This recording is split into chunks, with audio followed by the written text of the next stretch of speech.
ছোট ভাই বিল্ল বলছে দাদা ওরা কি খাচ্ছে গো? ওরা ওরা অমৃত খাচ্ছে। ওরা অমৃত খেলে কি হয় বলো না? তুই কি খাচ্ছিস রে? আরে বলবি তো বাজিটা কোথা কি খাচ্ছে গো? কি স্বাদ বলো দেখি। তোমরা খাও না? খেয়েছো না? হ্যাঁ আমরা সকলেই খেয়েছি ছোটবেলা। এই বলে সেই ছোট ছোট বিল্লকে ওই অমৃত বলে মদের নেশা দিল। খেতে খেতে ছেলে একটু একটু করে খেতে খেতে 18 বছরের তরতাজা যুবক হয়ে গেছে। একা একা যায়, একা একা খায়, আর কারো কথা শুনে না। মাতালে মাতাল চেনে, পণ্ডিতে পণ্ডিত, জ্ঞানীকে জ্ঞানী চেনে, শুদ্ধকে শুদ্ধ জন। পথে চলছে মদের নেশা ছাড়তে আমি পারবো না জীবনে, মদের নেশা ছাড়তে পারবো না জীবনে। গাজা চলো চলো সালা, গাজা চলো চলো সালা, নিয়ে যাবো মরমে, মোদের নেশা ছাড়তে আমি পারবো না জীবনে, মোদের নেশা ছাড়তে আমি।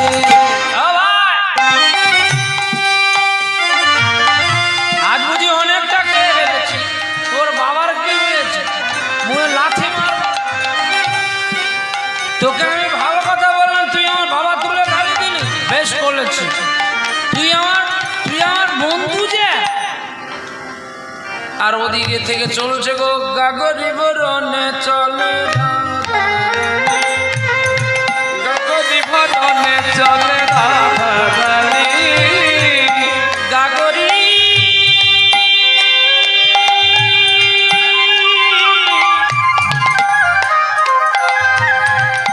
গাগরি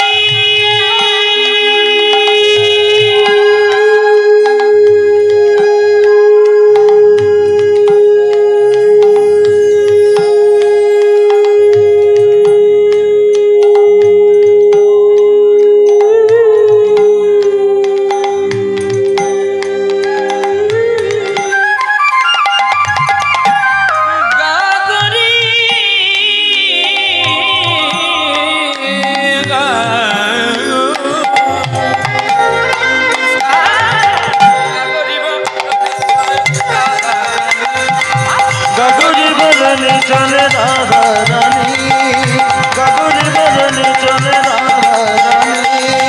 হৃদয়ে গেঁথেছে মালা,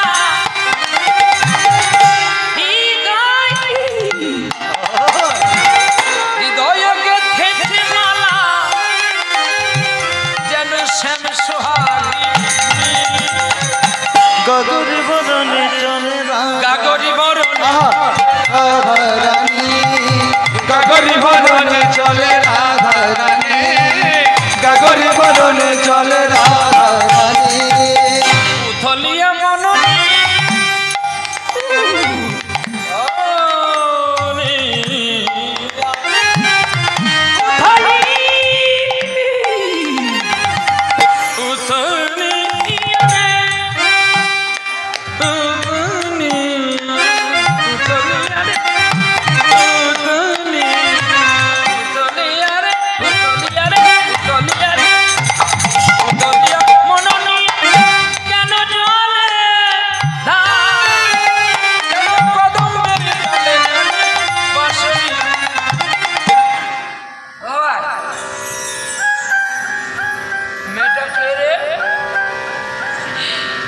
সুন্দর দেখতে। বাবার জন্মে ওদের মেয়ে দেখিস না? তুই মুখে লাথি মারো, তুই তো প্রতিদিন দেখিস। বাবা দেখেছে, আমি কোনদিন দেখেছি বল? তোকে বলতে বলেছি, দেখবি কি সুন্দর মেয়ে, রূপের ঝলক নিয়ে জল আনতে এসেছে গো। আর জল আনতে এসেছে, দূর থেকে দেখতে পেয়েছে এপারে আছে বিল্লর, ওপারে আছে মেয়েটা। বলে তুই জানিস ওর নামটা কি? কি? ওর নাম চিন্তামণি। কি বললে? কি বললে ভাই? চিন্তামণি? আমার মনে হয় তাহলে ওর কাছে যারাই যায় সকলের চিন্তাও দূর করে দেয়। আমি কাল যাব চিন্তামণি তোমার কাছে। এই বলে মাতাল চলে গেলেন বাড়ি। বাবার কাছ থেকে সিন্ধুকের চাবি নিয়ে মায়ের যত সোনাদানা গহনা ছিল পুটলি করে নিয়ে ভোরের বেলায় চলছে চিন্তামণির বাড়ি। চিন্তামণি, ও চিন্তামণি, আমি জানি তুমি এখনো ঘুম থেকে ওঠোনি। ওই দেখো আকাশে সূর্য উদিত হয়েছে গো। অরুণ কান্তিকে গো যোগী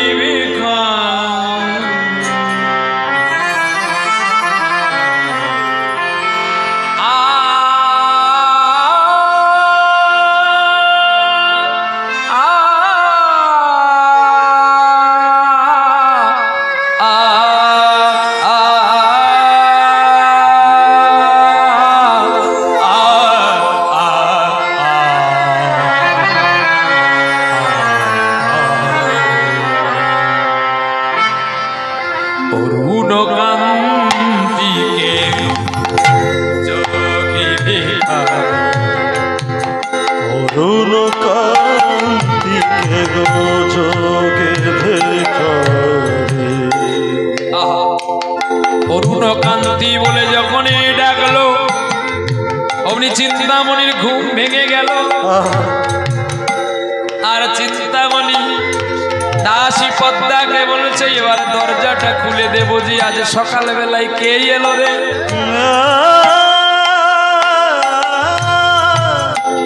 সকলে আমার কাছে আছে রাতের বেলায় দের সুখ মেটাবার তরে। আজ সকাল বেলায় কোন মূর্খ আসিল আমার দুয়ারে। নবমেঘ চন্দনে ঢাকি অঙ্গ জ্যোতি জ্যোতি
বসেছে বিনা নিয়ে শুদ্ধ পোশাক পরে।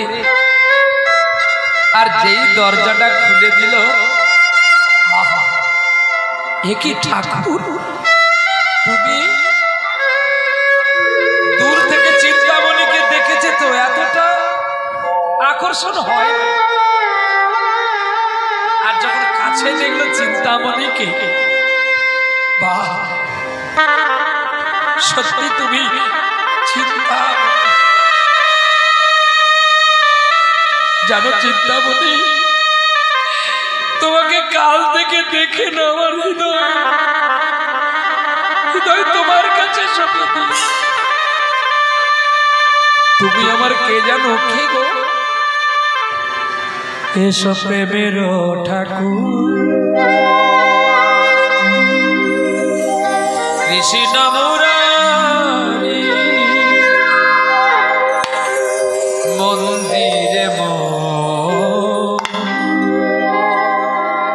এসো গিরিধার প্রেমের ঠাকুর কৃষ্ণ মুরারি মন্দিরে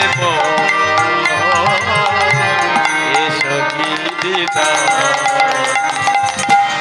প্রেমের ঠাকুর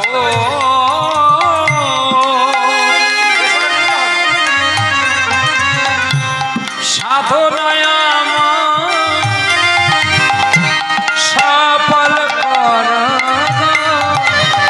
সাধনায়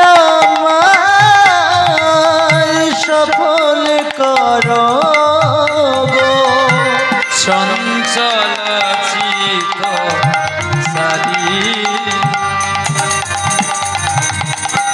এসো তুমি গিরিধারী এসো প্রেমের ঠাকুর কৃষ্ণ মুরারি মন্দির এসো গিরিধারী প্রেমের ঠাকুর। জানো ঠাকুর তুমি কেন এসেছো আমার কাছে পতিতার কাছে জানি তুমি শত জন্মের সাথী ওয়ো না পাশা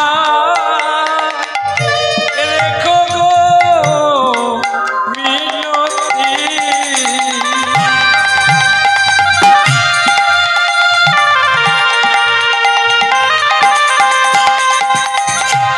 জানি তুমি শত জন্মের সাথী ওয়ো না পাশা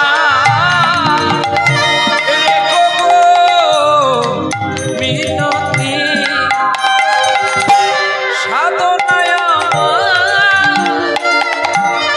সফল করো গো হরি সাধনায় সফল কর গো তুমি চঞ্চল চিত সারি এসো তুমি গিরিধারী এসো প্রেমের ঠাকুর কৃষ্ণ মুরারি মন্দির এসো গিরিধারী প্রেমের ঠাকুর প্রেমের ঠাকুর প্রেমের ঠাকুর। চিন্তামণি চিন্তামণি গো চিন্তামণি তুমি আমার জ্ঞান তুমি আমার ধ্যান তুমি আমার সব জীবনে জীবনে জন্মে মরণে সপেছি তব পায় রাখো তুমি তোমার চরণে আমার যেন ঠাই পাই তো চরণে ঠাই পাই তব ঠাই পাই তব চরণে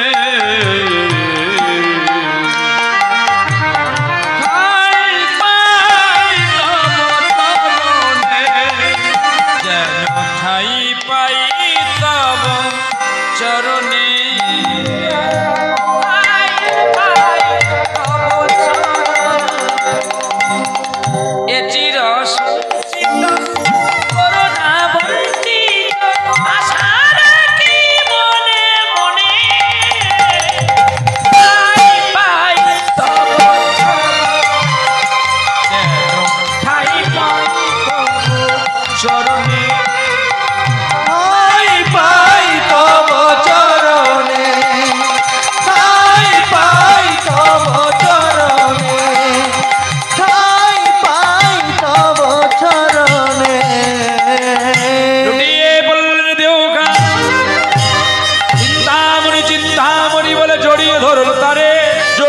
ধরিল তারে চিন্তামণি বিনা রাখিয়া ধরিল তাহারে ধরিল তাহারে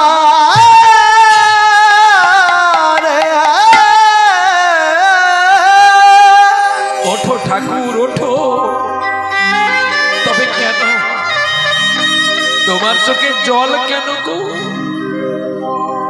তোমাকে কেউ কিছু বলেছে চিন্তা তোমাকে কত সুন্দর দেখতে তুমি রবে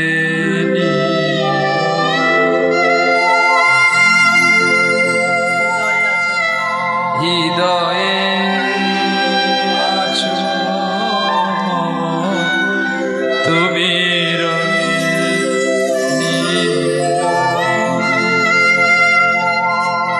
চিন্তা তোমাকে দেখার পরে কেন আমার আর কোনো কিছুই ভালো লাগে না তুমি আমার সব কেড়ে নিয়েছো ঠাকুর গো তুমি যেই ভাবনা ভেবেছো সঠিকটাই ভুল আমার ভুল হ্যাঁ তোমার ভুল কেন তুমি জানো না আমি একজন পতিতা দুশ্চরিতা নটি বেশ্যাটা চিন্তা তুমি এ কথাটা বলতে পারো না কেন আমি তো জানি আমার খবর আমি আমার দেহের ব্যবসা করে আমি সংসার চালাই এতে তো আমার লজ্জার কিছু নেই ঠিকই বলেছ চিন্তা আচ্ছা বলো তো চিন্তা মা কোনোদিন অপবিত্র হয় না না কে বলেছে তোমায় অপবিত্র হয় না তবে শোনো আচ্ছা বলো তো চিন্তা গঙ্গার জলে কত মলমূত্র ভেসে যায় কত ময়লা ভেসে যায় বলো না চিন্তা গঙ্গা কি অপবিত্র হয় আর গঙ্গা যদি অপবিত্র তবে গঙ্গার জলে কেন পবিত্র সেবা হয়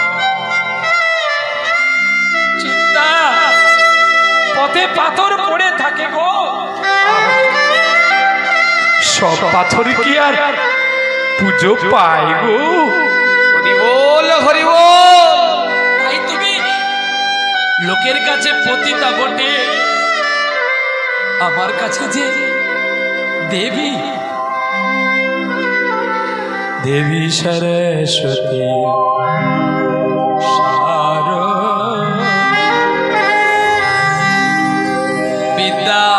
বিদ্যাদায়িনী দয়ানিধি সরস্বতী শ্যামা সরস্বতী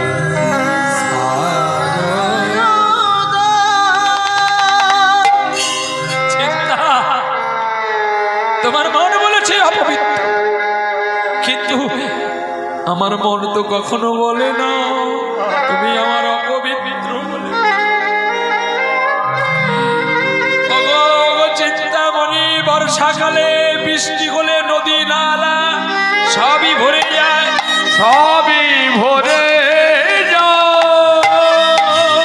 আজ সেই নালার লাচিন বাথরুম সবই ডুবে একটু একটু করে জল গিয়ে গঙ্গাতে পড়ো বলো তো চিন্তা যদি কেউকে বলা হয় তুমি ল্যাটিনের জল একটু নিয়ে সেবা করো কেউ করবে না তোমায়ও মারধর করার চেষ্টা করবে কিন্তু ওই ল্যাটিনের জল যে গঙ্গায় পড়ে বলো তো চিন্তা কেউ কি পান করে না কেউ কি আমি মুগ্ধ হয়েছি চিন্তা তোমার কাছে এসে পৃথিবীতে একটি গাছ আছে সেই গাছ পারে সকলকে পরিবর্তন করে দিতে যার নামে চন্দন বৃক্ষ চন্দন বৃক্ষের কাছে যদি একটা বাঁশ গাছ দাঁড়িয়ে থাকে চন্দনের এতই গুণ আছে সেই বাঁশকেও চন্দন বানিয়ে দিতে পারে ওগো চিন্তামণি তুমি আমার কাছে সেই কোষ্ঠী পাথর যে পাথরে লোহাকে স্পর্শ করলে লোহা ও সোনা হয়ে যায় তুমি আমার সেই চন্দন বৃক্ষ আর তোমার কৃপা পেলেই যে আমি আমার গোবিন্দ লাভ করব। চিন্তামণি ভাবলো এ নিহাত পাগল হয়ে গেছে রে। যাই হোক, বলো চিন্তা, তুমি আমাকে কোনোদিন ভুলবে না? কথা দিলেন আমি তোমায় কোনোদিন ভুলবো না। দেখতে দেখতে একদিন চিন্তার ঘরে আছে বিল্ল। হঠাৎ করে সংবাদ আসলো চিন্তার বাবা মানে বিল্লের বাবা মারা গেছে। চিন্তা বলছে ঠাকুর একটা কথা তোমাকে বলবো আমি। ও ঠাকুর একটা কথা বলবো? বলো। ওই দেখো তোমার বাড়ি থেকে খবর এসেছে তোমার বাবা মারা গেছে। এক কাজ করো, যতক্ষণ না তোমার পিতৃ শ্রাদ্ধ সম্পূর্ণ হচ্ছে তুমি আমার বাড়িতে এসো না ঠাকুর। চিন্তা তুমি আমাকে আসতে মানা করছো না? আমি কেন বলছি জানো ঠাকুর? আমি তো অপবিত্র হয়ে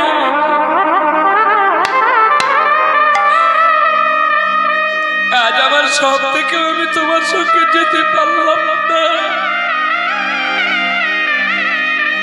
কেন জানো ঠাকুর? তুমি আমার স্ত্রী রূপে সেই স্বীকৃতিটা দিলে না, তাই তুমি যেতে পারলে আমি পারলাম না। তাই আমি তোমার মঙ্গল কামনার জন্য বলছি আমি আছি, তোমার থাকবো চিরকাল। কিন্তু আমি তোমার ভালোর জন্য বলছি যতক্ষণ না পিতৃ শ্রাদ্ধ সমাপ্ত হচ্ছে তুমি আমার কাছে এসো না ঠাকুর। বাড়ি গেলেন বিল্ল, কাঁদতে কাঁদতে বাবার দেহটা জ্বালিয়ে দিলেন। আর জ্বালানোর পরে রাজবৈভব পরিসংসদ অট্টালিকা পুরীর মাঝখানে বসিয়া কাঁদতে বিল্ল মঙ্গল সদা ভাবে তুমি আমার প্রাণের চিন্তামণি, আমার প্রাণের আমার প্রাণের চিন্তামণি, আমার প্রাণের চিন্তামণি। চিন্তামণি গো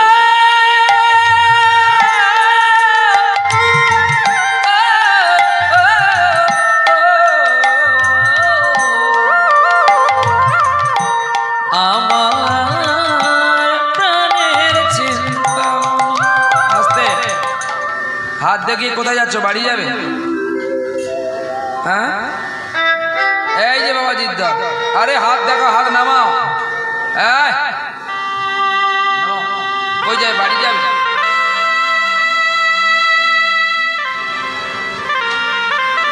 যা বাড়ি চলে যা, কালকে সকালবেলায় দেখবি তোদের কাল সাপ সামনে লীলা শেষ না হলে বাড়ি যাবে। হ্যাঁ এত সয়? আরে না না অভিশাপ নয়, এটা ভালো কথা শুনি রাখ। কিছুটা শুনলি আর কিছুটা যখন শুনলি না, কাল সকালবেলা যেন তোদেরকে কাল সব কামড় দেয়। বলে কেন বাবা? ও না না সকালবেলা না, সকালবেলাটা হোক ভালো, যেন দুপুরবেলা তোদের কামড় দেয়। এ কথাটা কে বলেছিলেন? রাধারানী ললিতা সখীকে বলেছিলেন। ওরে ললিতা, তোকে এত ভালোবাসি, তুই আমাদের অভিশাপ দিলি রাধারানী? বলে অভিশাপ দেবো নাকি পুজো করবো? বলে কেন? আমি কি ভুল করেছি যে তুই আমাকে অভিশাপ দিলি? তবে শোন, আমি কৃষ্ণের সঙ্গে প্রেম করি বলে তোদের যন্ত্রণা বেড়েছে না? বেশ, আমি রাত্রি পর্যন্ত কৃষ্ণ নাম করছি বলে তোদের কষ্ট হয়েছে না? তাই তোরা সময় বিলম্ব হয়ে গেছে বলে তোরা পালিয়ে যাচ্ছিস। আজকে আমি যেমন হা কৃষ্ণ বলে ছটফট করে মরছি মাঝ রাতে, তোরাও মরবি কাল দুপুর বেলা। কেন? আজ যেমন আমাকে কৃষ্ণ কামড় দিয়েছে বলে আমি কৃষ্ণ বিষের জর্জরিত হয়ে না পারছি ভক্তের চরণ ছেড়ে যেতে, ঠিক তেমনি তোরা কাল দুপুর বেলা তোরাদেরকেও যেন আমার কৃষ্ণ দংশন করে, তোরা যেন হা কৃষ্ণ বলে কাঁদতে পারিস।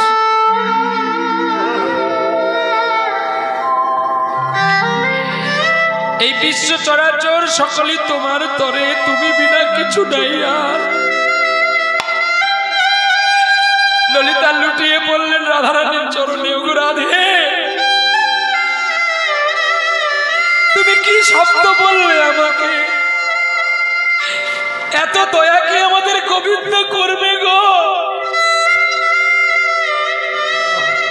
বাঁশি রে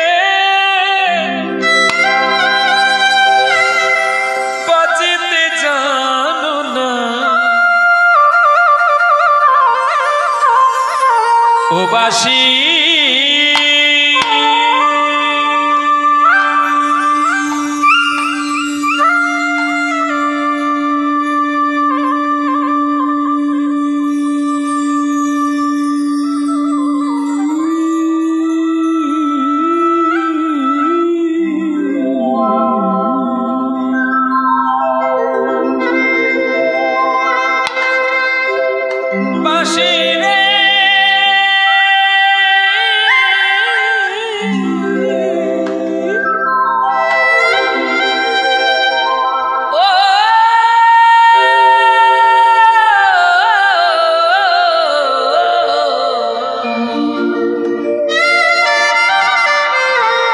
বাঁশি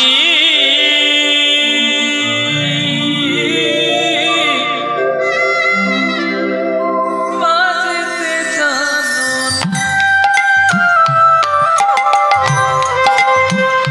ও বাঁশি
যদি না গেলে পায়,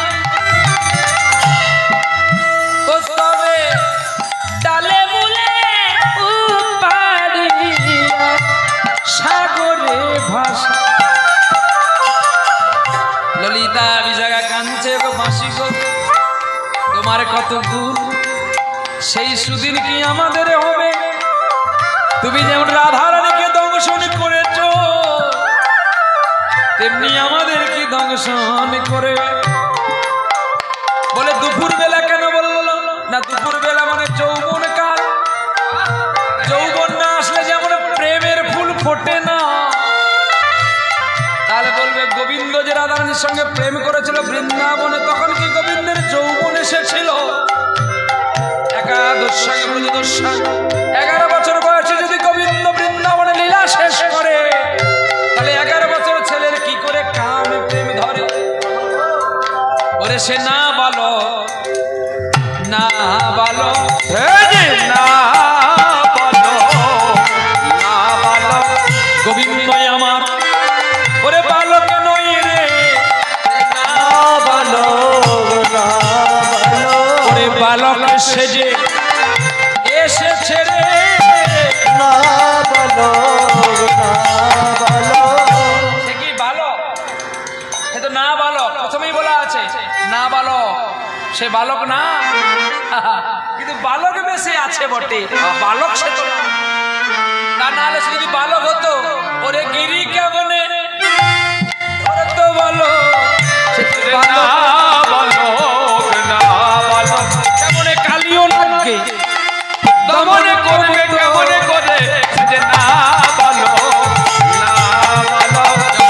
সোনাকে নিধন করিত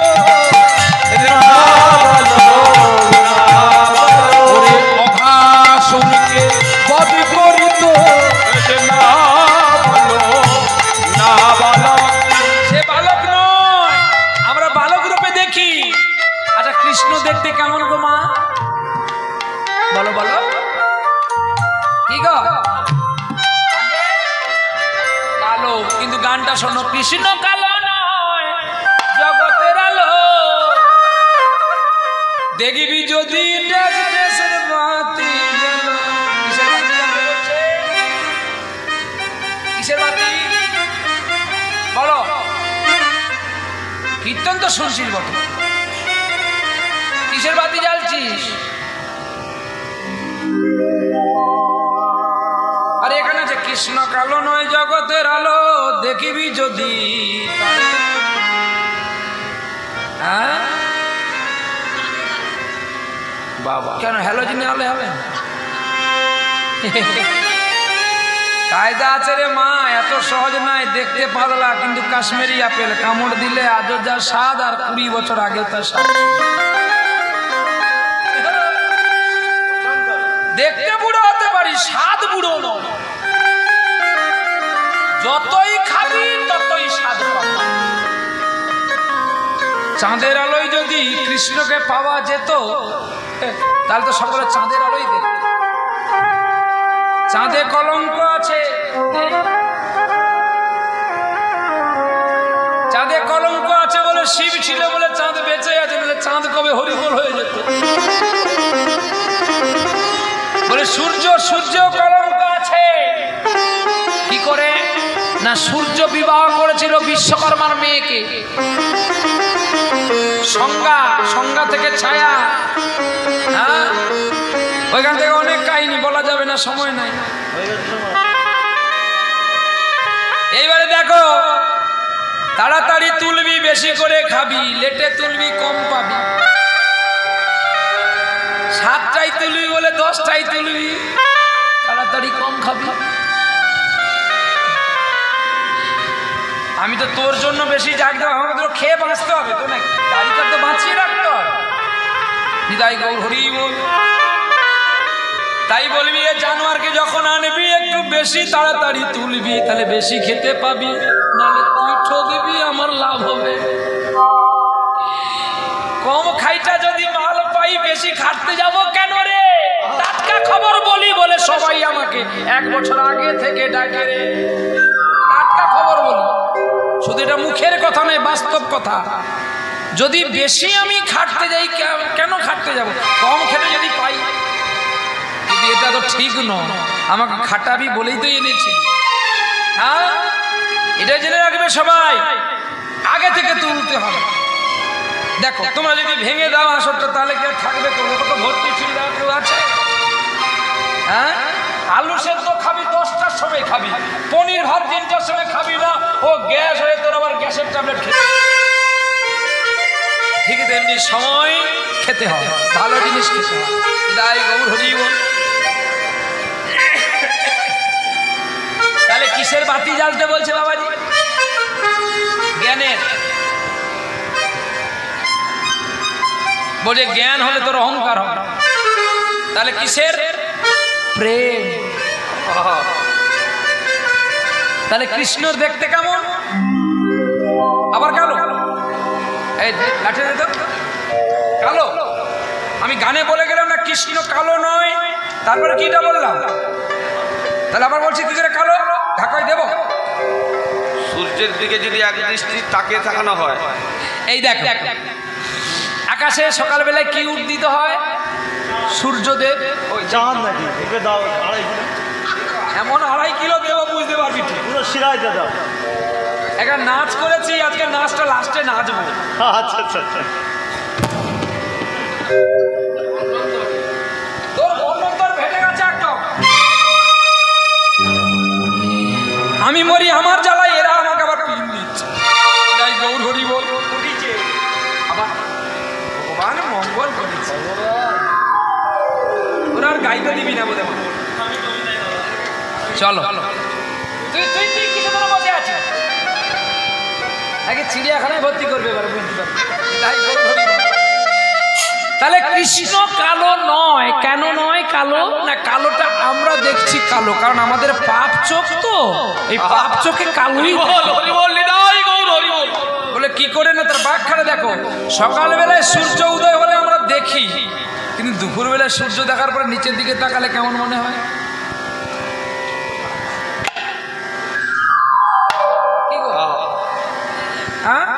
আমি চিনি গো তোমারে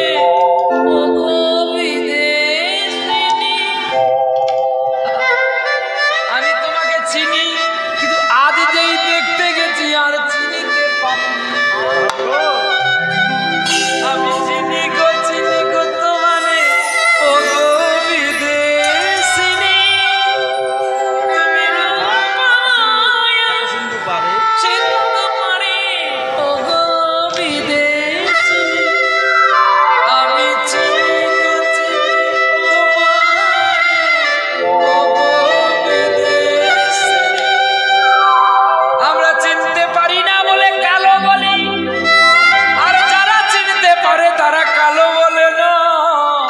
আরে ব্রজবাসী যখন গোবিন্দকে কালো বলল, আর কালোর মধ্যে টাইটেল দিল আমার রাধে কালো সোনা। আহা, তোরা যারে কালো বলি সে তো আমার সোনা রে। ওই সোনাকে তো সকলে গলায় নিতে পারে না। তাই কৃষ্ণ কালো নয়, জগতের আলো, জগতের আলো দেখিবি যদি প্রেমের বাতি জালো, প্রেমের বাতি। আচ্ছা বাড়িতে সন্ধ্যার প্রদীপ দেওয়া হয় তো, কি দিয়ে বাতি জ্বালা হয়? তেল আর কেউ তুলো, কেউ বা কাপড়ের টুকরো করে রাখে, সেগুলো বাতি দেওয়া হয়। কি তেল? সরষে তেল। মরবি সরষে তেলে বাতি জ্বালবে, হরিভক্তি বিলাস পড়বি। আর যেদিন একাদশী হয় সেদিন কি তেলে বাতি দিবি? মনে থাকবে তো? কিন্তু সরষে তেল তো অপবিত্র, তাহলে কি দিতে হবে? তিল। বলে বাবা যার তিল তেলটাও নাই আর সরষা তেলও নাই, তাহলে সে বাতি জ্বালবে কিসে? ওই দেখবি বলে কি জানাতে।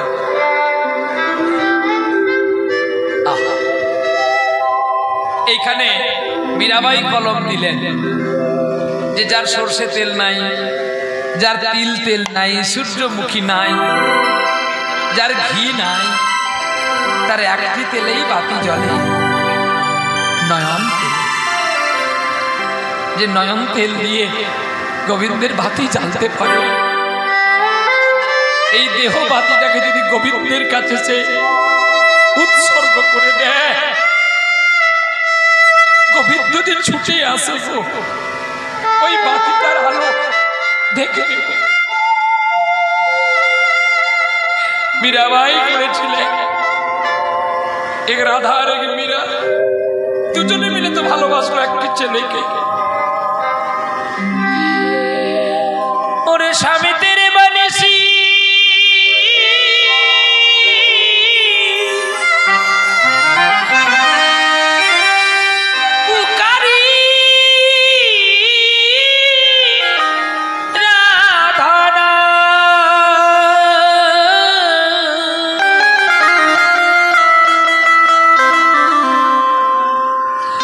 রাধা কবি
তদবিষ্ণু পরমপদ বলছিস তো নাকি?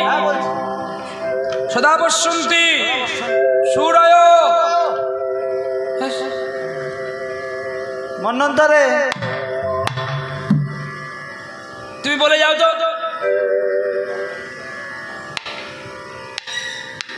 মন্ত্রটা কিসের জন্য হচ্ছে গো? শ্রাদ্ধে বসেছে বিল্ল আর বাবার পিণ্ড দান করবে। কি গো এখন মাংস দিয়ে পিতৃ শ্রাদ্ধ হয় তো? আরে মাংস দিয়ে এখন বাবা মারা গেলে শ্রাদ্ধ শান্তি হয়? হ্যাঁ না বলবেন? ব্রাহ্মণ ঠাকুর মাংস দিয়ে পিতৃ শ্রাদ্ধ করে? হ্যাঁ না কইবা তো? হাসি লাভ কি? কথা বলি ডাঁটে তাই আসি কোমরেটে, উড়নি বাঁধিনি দেখো, আটানো হয়ে আছে নাট বলতি। বলো মহাপ্রভু যে জিনিস মানা করে গেছে সেগুলো আমরা করছি। অশ্বমেধ গোপাল প্রিয়ম সন্ন্যাস প্রলপ্রীতিকাং দেবর্ণ শতপত্রী কলৌ পঞ্চ বিবর্জয়।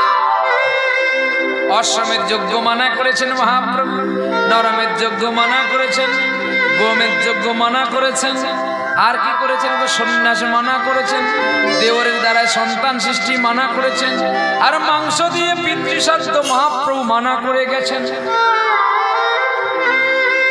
আমাদের তো কই মাংস দিয়ে পিতৃশ্রাদ্ধ হয়নি, বলবেন আপনারা। আচ্ছা বলুন, আপনাদের এখানে কারোর বাবা মারা গেছে, সেই শ্রাদ্ধেতে মাছ লাগে না? ব্রাহ্মণ ঠাকুর বলে দেয় না মাছ লাগবে, আপনাদের দেশে হয়? আচ্ছা বলবে মাছ কি করে মাংস হলো? বাক্যটা শুনে নিতে হবে ভালো। আচ্ছা তোমার শরীর কি দিয়ে বানানো? তোমার নাম কি বলো? তোমার নাম কি বলো? আরে ভুলবা ভয় কি? সুখদেব, জয়ন্ত। তোমার নাম জয়ন্ত? সত্যি বলছো? ভুল অ্যান্সার। তোমার নাম মানুষ, তোমাকে চিনবো বলে নাম দিয়েছি জয়ন্ত। এটা নকলি নাম হ্যাঁ, আসলি নাম হ্যাঁ মানুষ। মান আর হুঁশ আছে কি? হুঁশ হুঁশ যতই লিখ মারো শুধু হুঁশ। এই জীবনের খাতার পাতায় যা লেখা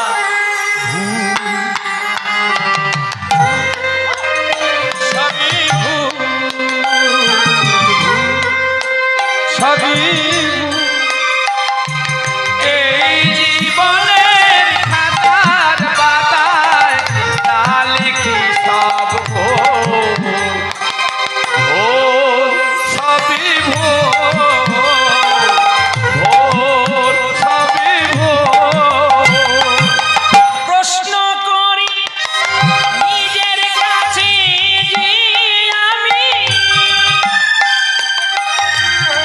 তিন ভুবন মাঝে আছো কে তুমি? সরলতার সুযোগ পেয়ে মানুষ করে বেশি ভুল। সবই ভুল সবই ভুল এই জীবনের খাতার পাতার জালে প্রভু ভুল সবই ভুল সবই সবই আমরা ভুল করেছি। মান আছে, আমাদের অহংকার আছে, টেটাস আছে, হুঁশ নাই ফুস। যত ভালো কোম্পানির টিউ নিস না কেন, আমার চরিত্র খারাপ। চরিত্র কাটা যদি লাগে একবার টিউতে, তুই যত ভালো কোম্পানির টিউ নিয়ে আস না কেন, হুঁশ ওই তো থাকে না তার হুঁশ। এই জন্য বলি মান আর হুঁশ। নহুষ রাজার মান ছিল, হুঁশ হারিয়েছিল বলে তাই তার নাম হয়েছিল নহুষ। আর নহুষ শচীকে হরণ করতে গিয়েছিল বলে তাই হয়ে গেল সর্বকুল প্রাপ্তি। আর তার ছেলে যজাতি ছিল বলে নহুষ মুক্তি পেল, কিন্তু অপবিত্র পিতাকে মুক্তি করতে গিয়ে যজাতি কোথায় গেল? সে বাবা নরকে। তাই পুত্র পিতাকে মুক্তি করে এমন মুক্তি করতে হবে যাতে পিতাও মুক্তি পায়, আমরাও মুক্তি পাই। কিন্তু যজাতি কি করেছিল না, ব্রাহ্মণ ছেলেকে আগুনে ফেলে দিয়েছিল, তার নাম নরমেধ যজ্ঞ। তাহলে বলুন, আপনার শরীর যদি মাংস দিয়ে, অস্থি দিয়ে, মানে হাড় দিয়ে, রক্ত দিয়ে বানানো হয়, চর্ম দিয়ে বানানো হয়, আচ্ছা মাছের শরীর কি দিয়ে বানানো? বলো, দেখবি কথা বলতে বলছি আমি। মাছের শরীর আঁশ দিয়ে, মাংস দিয়ে, অস্থি দিয়ে, রক্ত দিয়ে বানানো, তার নামটা আলাদা মাছ, আর আমার নামটা মানুষ। ওর মধ্যেও 206টি হাড় আছে, আমার মধ্যেও 206টি হাড় আছে। ওর মধ্যেও শিরা উপশিরা করে 3.5 কোটি, আমার মধ্যে কিন্তু শিরা উপশিরা করে 3.5 কোটি। ওরও চক্ষু কর্ণ নাসিকা জিহ্বা ত্বক আছে, আমারও চক্ষু কর্ণ নাসিকা জিহ্বা ত্বক আছে। ওরও পায়ুপস্ত আছে, আমারও পায়ুপস্ত আছে। ও শুধু কৃষ্ণ বলতে পারে না, আমি কৃষ্ণ বলতে পারি। ওর চেতনা নাই, আমার চেতনা আছে। কি গো, তাহলে মাছ স্বরূপ মাংস দিয়ে বাবার শ্রাদ্ধ যদি করি, পিতৃকুল উদ্ধার পাবে তো?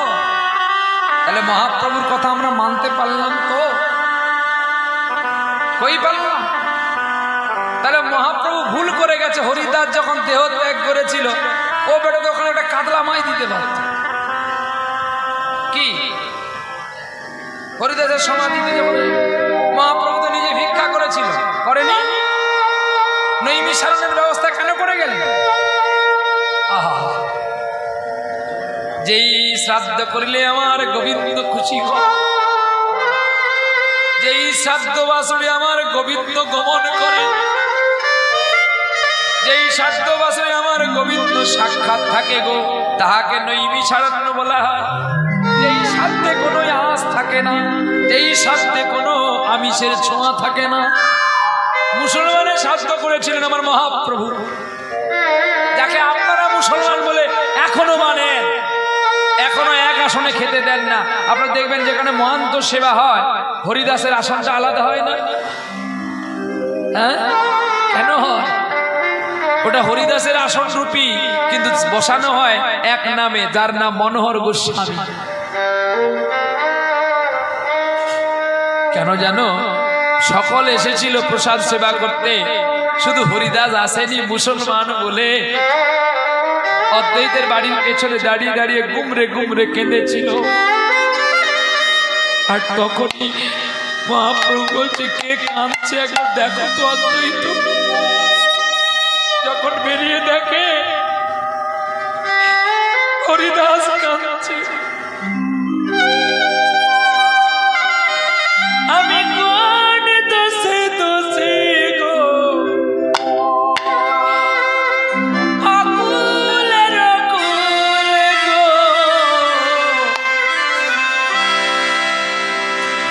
অকুলে ভাসাইলে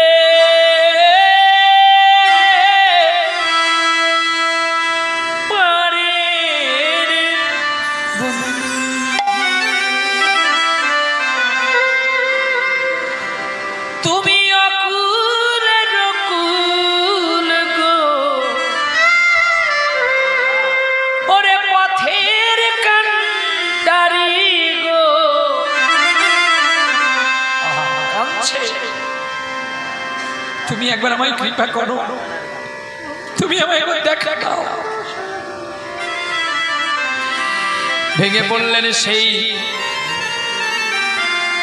সাধ্য শান্তি করে বিল্ল পথে চলছে। কৃষ্ণবেণী নদী ঝড় বৃষ্টি মাথায় করে পৌঁছে গেল কৃষ্ণবেণী নদীর তীরে। দেখতে পেলে একটা ভেলা, আর ভেলা ধরে টানতে টানতে আসলো চিন্তামণির ঘরে। একই এত রাত্রি হয়ে গেছে, চিন্তা তোমার বাড়িতে যাবো বলে তুমি একটা কালো দড়ি রেখেছো, ঠিক আছে। ওই কালো রজ্জু ধরে চিন্তামণির ঘরে যেই প্রবেশ করলো, শব্দ হয়ে গেল বারান্দা থেকে আছাড় খেয়ে পড়ার সঙ্গে সঙ্গে অচৈতন্য হয়ে গেল। চিন্তার ঘুম ভেঙে গেছে, তাই প্রদীপ জেলে নিয়ে গেছে। দেখেছ, প্রদীপ জেলে নিয়ে গিয়ে চিন্তামণি কোলে নিল, বিল্লকে নিয়ে গিয়ে পালন করে শয্যায় শায়িত করে তার সেবা শুশ্রূষা করলো। বলছি, ঠাকুর সকাল হয়ে এসছে, তুমি এবার উঠে পড়ো দেখি। তুমি এত রাত্রে ঝড় বৃষ্টি মাথায় করে কি করে এলে? কেন? তুমি আমায় পথে আলো দেখালে। আমি? হ্যাঁ, চিন্তামণি বললে আলো দেখাও, আবার আমি বন্ধ করলে তোমার আলো। কি গো, কে কে পথে আলো দেখিয়েছিল? আহা, চিন্তামণি যখন বলে উঠতো, বিদ্যুতের ঝলক দিত। গোবিন্দ ইন্দ্রকে বলছে, ইন্দ্র দেখে শুনে বাজ পেল, আমার বন্ধু এসেছে গো, আমার ভক্ত আসছে। চিন্তামণি নাম করতে করতে যদিও মারা যায়, আর চিন্তামণি কথাটা কেউ আর বদনে বলবে না। তাই ধীরে ধীরে ইন্দ্র বাজ ফেলছে, আর বিদ্যুতের আলোয় চিন্তামণির গৃহে চলছে বিল্ল। এতটাই বিশ্বাস, তুমি আমায় নৌকো দিলে, তুমি আমায় দড়ি দিলে পার হওয়ার জন্য, আর এখন যদি তুমি বলো আমি কিছু দেইনি, আমার আর বলার আমার কোনো দোষ নাই। আমি কোন দোষের দোষী রে, আমার ভুলে ভাসাইলি রে, এই কি রে বিচার,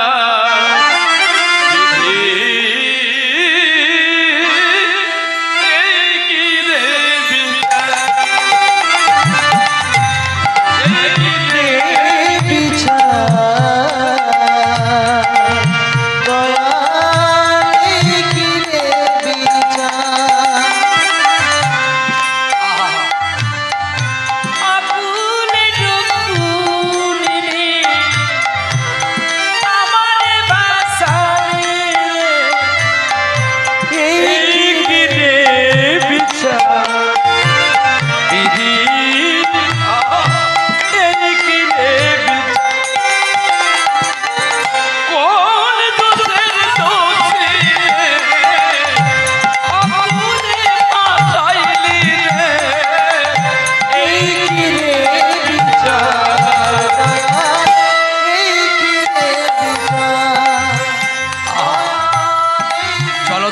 কই আমাকে দড়িটা দেখাবে। ওই দেখো, ওই তো কালো দড়িটা ঝুলছে। ঠাকুর, একে একে তুমি দেখেছো কিনা? দড়ি, ওটা কালো দড়িটা। তুমি ভালো করে দেখেছো কোনটা দড়ি কোনটা সাপ? আরে তোমার কাছে সাপ, আমার কাছে কেন জানো? মেঘের যেমন ঝর্ণা আছে, ঝর্ণার নদী আছে, আমার আছো